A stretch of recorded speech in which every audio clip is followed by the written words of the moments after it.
Assalamualaikum warahmatullahi wabarakatuh. Perkenalkan, nama saya Suci Rahmawati, NIM 212111247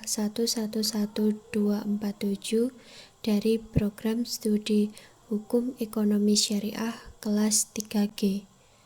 Di sini saya akan menjelaskan sedikit mengenai materi perkuliahan fikih siasah pada pertemuan keempat, yaitu tentang pendekatan dan perkembangan kajian fikih siasah.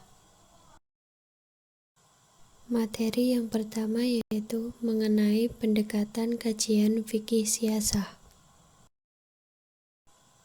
Pendekatan kajian fikih siasah ada 3, yaitu pendekatan normatif, sosiohistoris, serta filosofis. Pendekatan normatif adalah pendekatan yang memahami kajian politik dalam Islam, sehingga tidak bisa dilepaskan dari kedisiplinan yang biasanya muncul, yaitu fikih.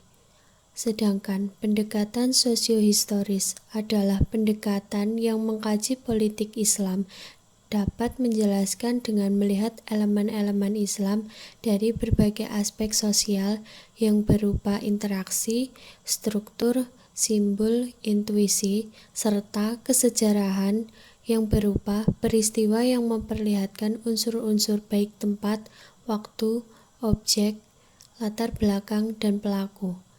Sedangkan pendekatan filosofis yang dimaksud adalah untuk melihat kandungan nilai atau substansi dalam setiap bidang formasi politik Islam.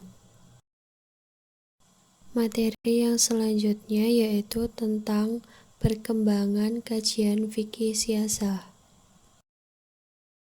Menurut Munawir Syadzali, perkembangan kajian fikih siasah dalam sejarah umat Islam dibagi ke dalam 3 kelompok, yaitu periode klasik, pertengahan, dan kontemporer. Yang pertama yaitu periode klasik.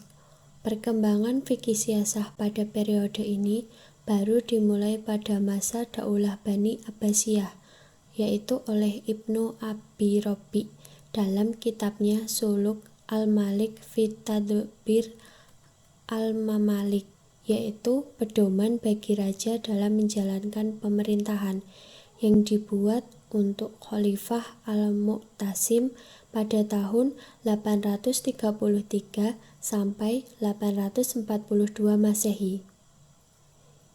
Ibnu Abi Robi mendukung sistem monarki dan memuji Mu'tasim sebagai khalifah yang adil dan bijaksana. Menurutnya, monarki di bawah pimpinan seorang raja sebagai penguasa tunggal adalah bentuk pemerintahan yang terbaik karena dengan banyaknya kepala, politik akan kacau dan sukar membina persatuan. Yang kedua yaitu periode pertengahan.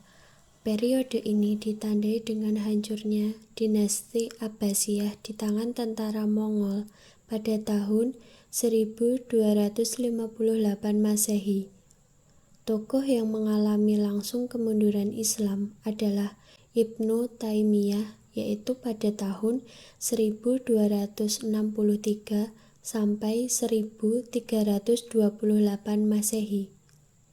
Ibnu Taimiyah membolehkan adanya 2 pemerintahan dalam satu masa dan menolak syarat suku Quraisy sebagai kepala negara. Pemikir siasah Sunni lainnya adalah Ibnu Khaldun, yaitu pada tahun 1332 sampai 1406 Masehi.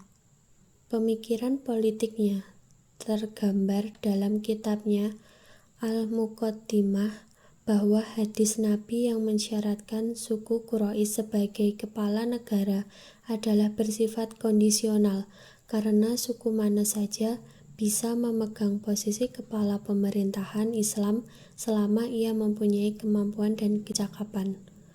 Pandangan Ibnu Khaldun itu muncul mengingat kondisi politik umat Islam di Spanyol yang dalam keadaan lemah dan terpecah.